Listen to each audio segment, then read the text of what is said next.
Hi, everyone, and welcome to our community poetry reading for social justice and equality. To celebrate National Poetry Month, as well as this year's Reading Across Rhode Island book selection, we have a variety of fantastic local panelists who will be reciting poems related to themes in the book Stamped by Ibram X. Kendi and Jason Reynolds. My name is Kelly Parlin, and I'm the teen librarian at the Rochambeau branch of Providence Community Library, and I'll also be your host for today. If you have any questions along the way, please feel free to drop them in the chat, and if we have time at the end, we will do a short Q&A. Again, thank you so much for joining us, and it's my pleasure to welcome our first poet, Halima Ibrahim. Halima is a sophomore at the Community College of Rhode Island, and she's also a fine arts major and art history major. Halima serves as Rhode Island's 2020 Youth Poetry Ambassador and uses her poetry to educate on topics that are not widely discussed. Halima, please introduce the poem that you will be reciting for us. I will be reading one of my own poems about my experience with racism and Islamophobia called Bigotry in the Time of Infection. I've realized COVID wasn't the first to make me put on a mask. Not the first cloth to shield me from infection, nor the first disguise I've worn as protection, but in my poems, my face is bare. At the DMV, the woman behind the counter asked me to take my mask off for a photo. She instructs me to take my glasses off as well, so I do.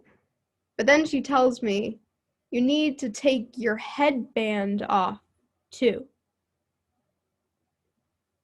When my identity is seen as an accessory, I'm reminded that my mask is not the only cloth to shield me from infection. And the white woman coughs, spits bigotry like a virus. In every movement to her, I am but a brown woman dressed as a terrorist. In line, I catch 3 old Italian women staring at me from across the room, waiting for the moment I'd blow. Instead, I smile under my mask, and they cough, unable to separate the hijab from the human, unable to humanize the face under the mask, though theirs is covered too. But in my poems, my face is bare. I'm hand-sewing labels onto costumes in the costume shop on my campus, and a man tells me I look like a little Russian lady, pointing to my scarf and earrings, and I wonder if he's meaning to call me a gypsy, like Shakespeare to Cleopatra, and I think to remind him the term does not technically refer to my people, so I prefer to be called Felahi, but I laugh, and the white man coughs, puts me in a box labeled caricature, dismisses my presence in the room, and he leaves making a joke of me.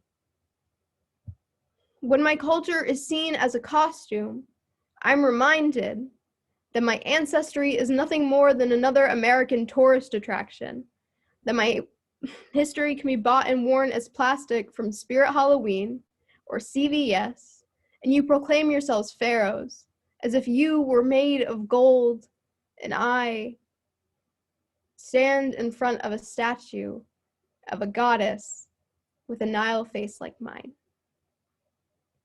For a moment, I feel home in front of this gorgeous woman carved from brown stone. A white woman walks up behind me, and I hear her gasp at the statue's beauty. I turn to walk away, making eye contact for only a moment, but her gaze turns sour, brightened, as if I coughed, as if I am not the Nile beauty carved from stone. When my scarf is seen as the infection, I'm reminded that in America I am a monster, not a woman. And everyone coughs, watches me carefully in Trader Joe's, eyes me suspiciously in parking lots, in museums, at the DMV, asking me to take off both masks, as if my brown skin will make you view me any less like danger, but in my poems, my face is bare.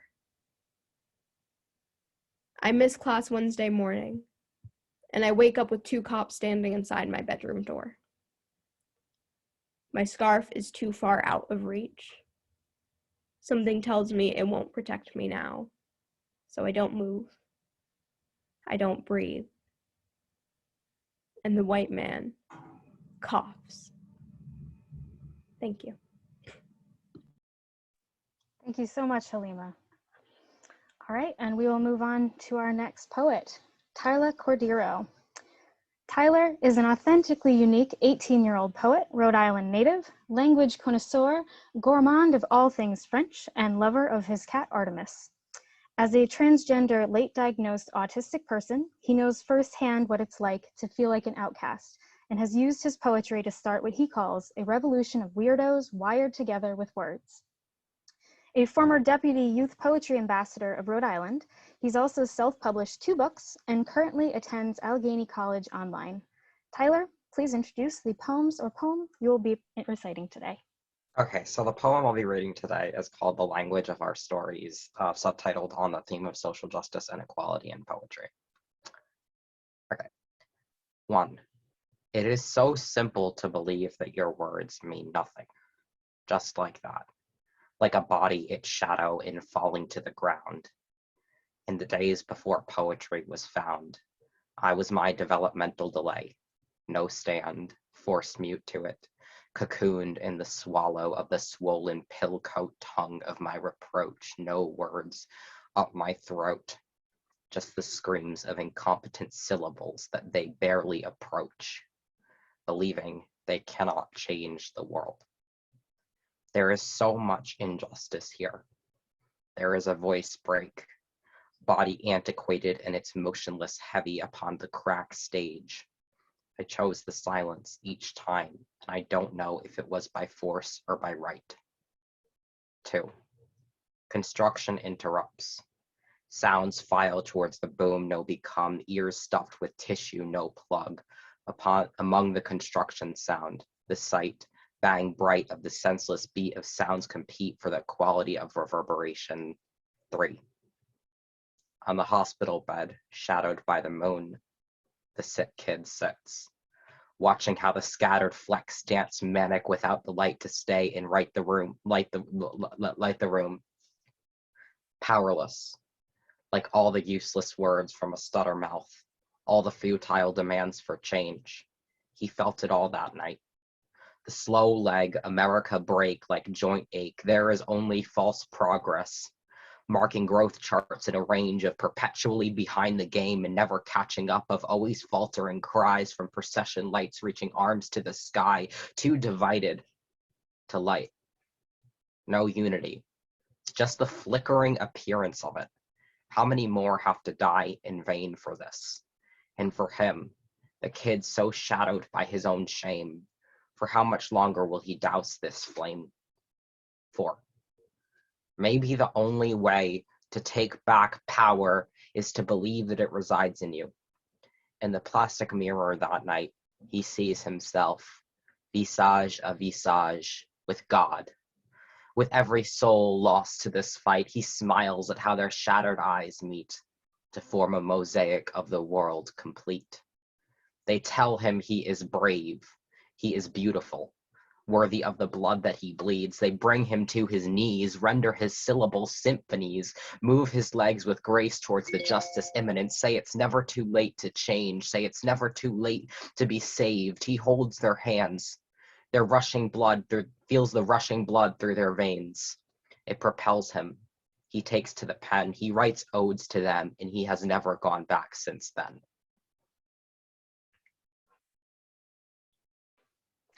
All right, thank you, Tyler. All right, on to our next poet. We have A.H. Jerriod Avant. Hailing from Longtown, Mississippi, A.H. Jerriod Avant is an alum of Jackson State University and has earned MFA degrees from Spalding University and New York University. Also a graduate of the Callaloo Creative Writing Workshop, his poems have appeared in a variety of journals, and he has been the recipient of residencies, scholarships, 2 poetry fellowships, and an emerging artist grant. He's currently a PhD English student and graduate teaching assistant at the University of Rhode Island. Please introduce the poem or poems you'll be reciting. I will be reciting or reading a poem by Amiri Baraka entitled In Town. Something in the way of things, something that will quit and won't start, something you know but can't stand, can't know but get along with, like death riding on top of the car, peering through the windshield for his cue. Something entirely fictitious and true that creeps across your path, following your evil ways like they were yourself passing yourself, not smiling. The dead guy you saw me talking to is your boss. I tried to put a spell on him, but his spirit is illiterate. I know things you know and nothing you don't know, except I saw something in the way of things, something grinning at me. And I wanted to know, was it funny? Was it so funny it followed me down the street, greeting everybody like the good humor man? And they got the taste of good humor, but no ice cream. It was like that. Me talking across people into the houses and not seeing the beings crowded around me with ice picks. You could see them, but they looked like important Negroes on the way to your funeral. They looked like important jigaboos on the way to your auction. They let them chant the numbers and use an ivory pointer to count your teeth. Remember Step and Fetch It, how we laughed, knowing it was Sunday school images giving flesh and jiggling with the ice pick high over his head made you laugh anyway. I can see something in the way of ourselves. That's why I say the things I do. You know it, but it's something else to you. Like that job this morning when you got there, it was quiet and the machines were yearning soft behind you, yearning for their Negro to come and give up his life, standing there being dissed and broke and troubled. My mistake is I kept saying that was proof God didn't exist. And you told me, nah, it was proof that the devil do. But still, it's like I see something, I hear things, I saw words.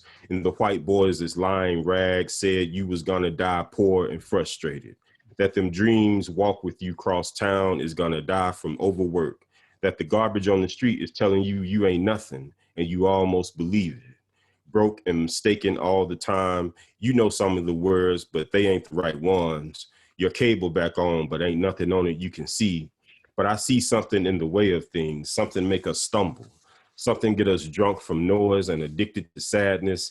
I see something and feel something stalking us, like an ugly thing floating at our back, calling us names. You see it and hear it too, but you say it got a right to exist just like you. And if God made it, but then we got to argue. And the light gonna come down around us, even though we remember where the bank is. Remember the Negro squinting at us through the cage. You seen what I see too, a smile that ain't a smile, but teeth flying against our necks.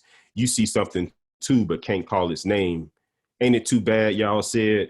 Ain't it too bad? Such a nice boy, always kind to his mother, always say good morning to everybody on his way to work. But the last time before he got locked up and hurt real bad, I seen him walking toward his house and he wasn't smiling and he didn't even say hello. But I knew he'd seen something in the way of things, and it worked on him like it do and will. And he kept marching faster and faster away from us and never even muttered a word. Then the next day he was gone.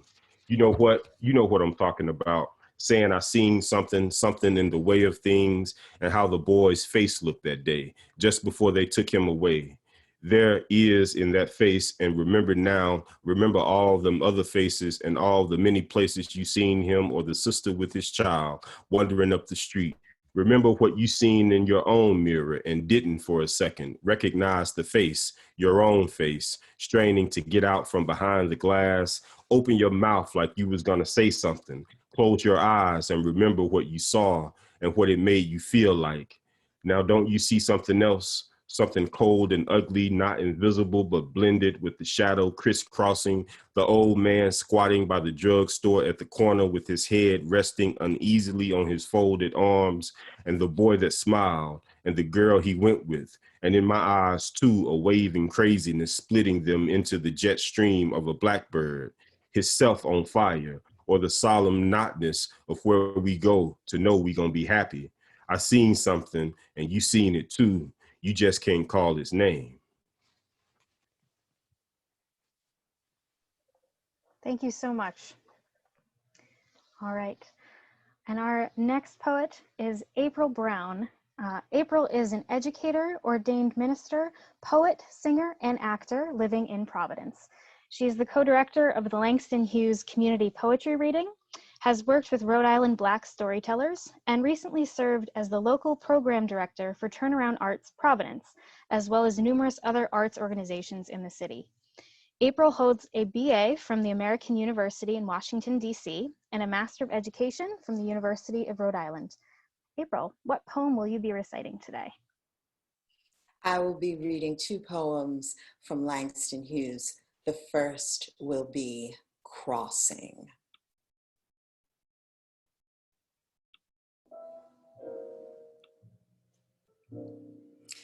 It was a lonely day, folks, when I walked all by myself. My friends were all around me, but it was as if they left. I went up a mountain in the high, cold wind, and that coat I was wearing was mosquito netting thin. I went down in the valley and crossed an icy stream. Was no water in that there dream. And the shoes I was wearing, no protection for that stream. As far as I could see, wasn't nobody on that prairie that looked like me. It was a lonely day, folks. I walked all by myself. My friends was right there with me, but was just as if they'd left.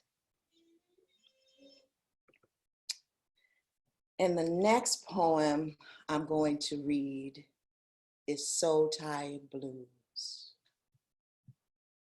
I'm gonna wake up some morning with the sun in my hand. Gonna throw the sun way across the land, 'cause I'm tired.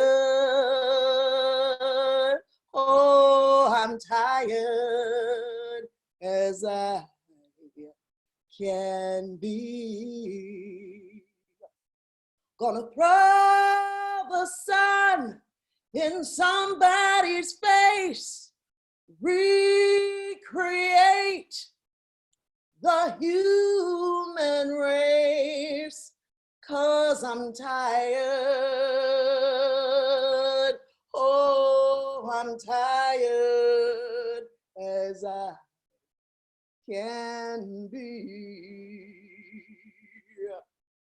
When the sun strikes, gonna rise and shine. Take this world and make it mine, 'cause I'm tired. Oh, I'm tired as I can be. Don't try to figure out these words I sing. They'll keep you fingering next spring. Just know I'm tired. Oh, I'm tired as I can be. I don't know if you heard me. Let me say it one more time. I am tired. Oh, I'm tired as I can be.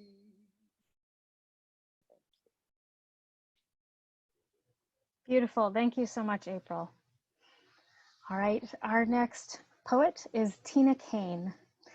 Born and raised in New York City, Tina Kane currently serves as the Poet Laureate of Rhode Island, where she's the founder and director of Writers in the Schools Rhode Island, and the creator and curator of the distance reading series, Poetry is Bread. Her poems and translations have appeared in numerous publications, and she has authored several books, as well as co-produced the podcast, Poetry Dose.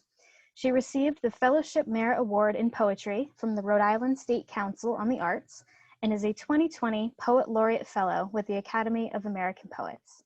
Tina, please tell us what poem or poems you will be reciting today. Hi, good morning. Can everybody hear me all right? Thank you for inviting me to collaborate on this event with you. I'm going to read 4 short poems, and the first one I'm going to read two, 3 by me and 1 by June Jordan, who's an incredible activist poet that I admire. And the first poem I'm going to read is called Rage and Ibuprofen, and I wrote it after teaching at Central High School 2 years ago, when I was given the opportunity to work through the National Book Foundation to teach the work of James Baldwin to high school students. And that was a real gift to me because I had been rereading all of James Baldwin for the 2 years prior to that, out of a reflex against the election of Donald Trump as our president. And it seemed to me a really pertinent moment to be revisiting all that work, and then this incredible opportunity to bring James Baldwin to high school students. So there's a phrase in this poem, "My mind has regions," and that is a quote from James Baldwin, as is "Time catches up with kingdoms and crushes." I'm trying to handle my unruly dog in the background, so just bear with us. Rage and Ibuprofen. I know little about matters of practical application. It was being a waitress that taught me how to get along. That people want their food and want it now. I'm sorry, hold on one second.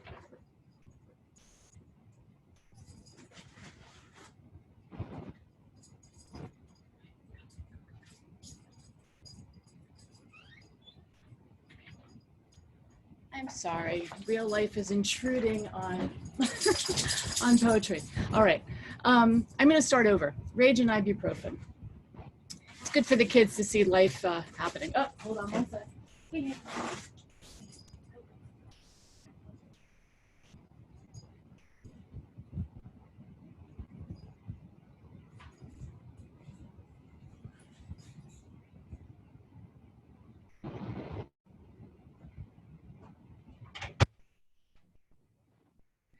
So sorry.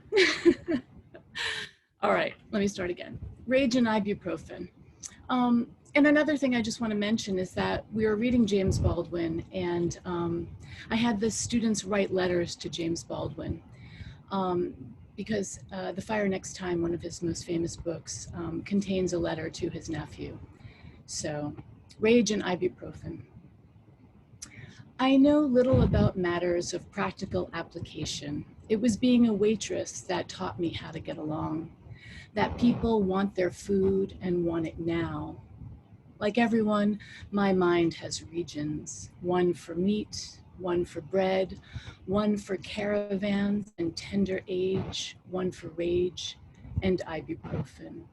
Plus a whole zone for listening past the migraines to the dog whistles in the air.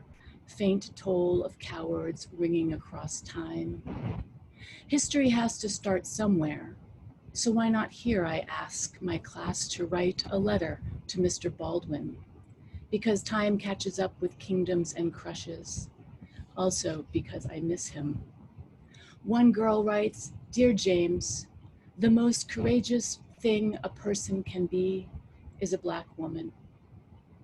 "Damn, son," says the boy at the desk behind her, and we all sit in silence until the bell rings.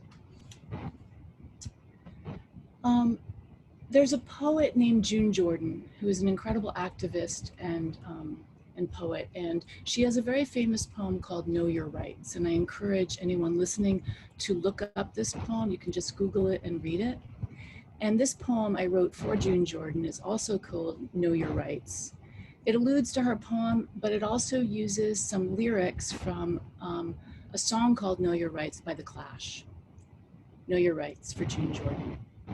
This is a public service announcement. Dear valued partner, some fictions are harmful, even if deployed for domestic political purposes. Number one, you have the right not to be killed by weaponized research or false narratives, to move your body any which way you choose, even loose. And number two, you have the right to food money, to walk across your Ivy League cafeteria in your own skin, with your own name, to pay for your own tray with a stack of dead presidents who don't own you anymore. Number three, you have the right to free speech, to declare you are the history of everything and always will be. Get off the streets is their advice, but even tonight, you, like me, need to take a walk to clear your head about this poem, about why we write. Now run.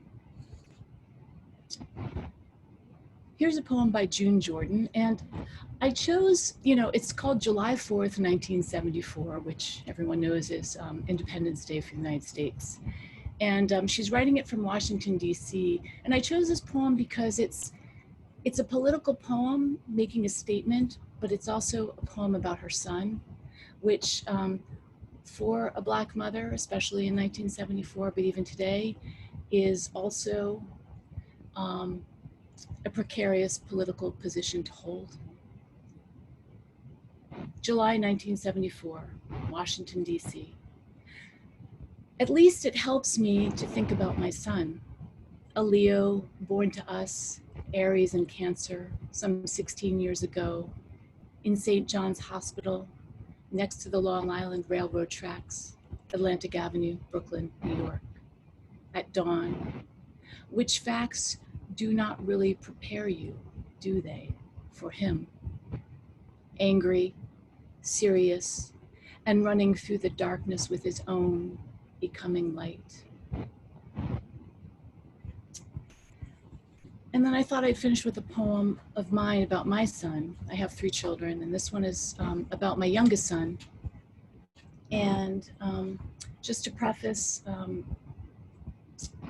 when he was little, he used to ask where was I before I was here with you guys, and I'd say, oh, you were flying up in the sky.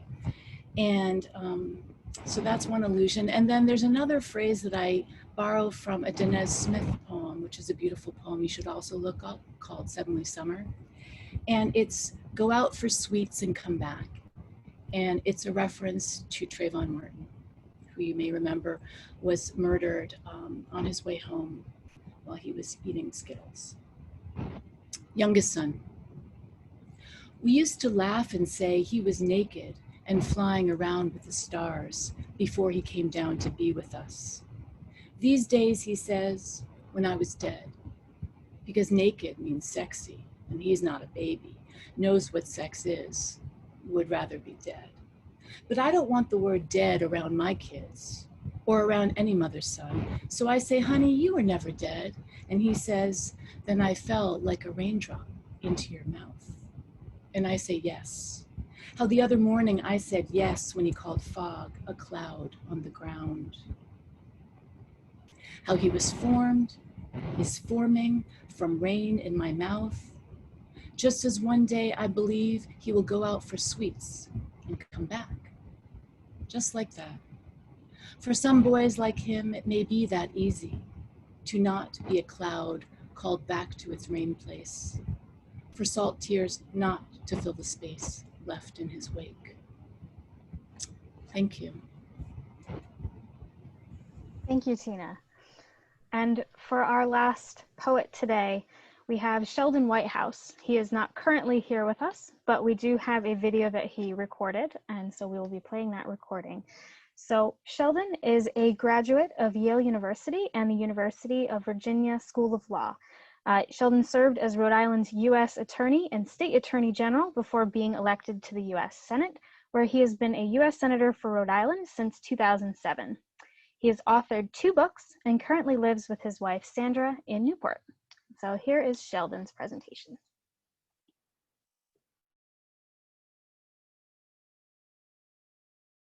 Whitehouse, and I'm grateful that you're including me in this National Poetry Month celebration, which is this year dedicated to racial justice and racial equality. So I chose a poem from a book that I kept that has a number of poems in it that was written by an African-American poet, Robert Hayden, who was born in 1913, and he became the first poet laureate of the United States, the first African-American poet laureate of the United States, back even before that job had that title. And he wrote this poem about his childhood. It is called Those Winter Sundays.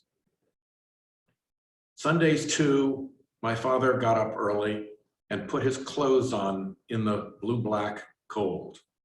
Then with cracked hands that ached from labor in the weekday weather, made banked fires blaze. No one ever thanked him. I'd wake and hear the cold splintering, breaking. When the rooms were warm, he'd call, and slowly I would rise and dress, fearing the chronic angers of that house, speaking indifferently to him who had driven out the cold and polished my good shoes as well. What did I know? What did I know of love's austere and lonely offices? Robert Hayden, Those Winter Sundays. All right, so that concludes our poetry reading for today. Thank you everybody for being here. I don't know if anybody had any questions. I believe I didn't see any in the chat. If you want to throw in a quick question right now, please do so. Otherwise, we will be concluding, and I thank you all for your fantastic performances today. These are some amazing poems you've selected, and I'm really glad we could be together to have this reading and really talk about these themes that are so prevalent in the book Stamped, which a lot of Rhode Island has read because it is the selection for Rhode Island Reading Across Rhode Island. So thank you all. I think we are all set. So have a great day, everyone. Thank you for joining us.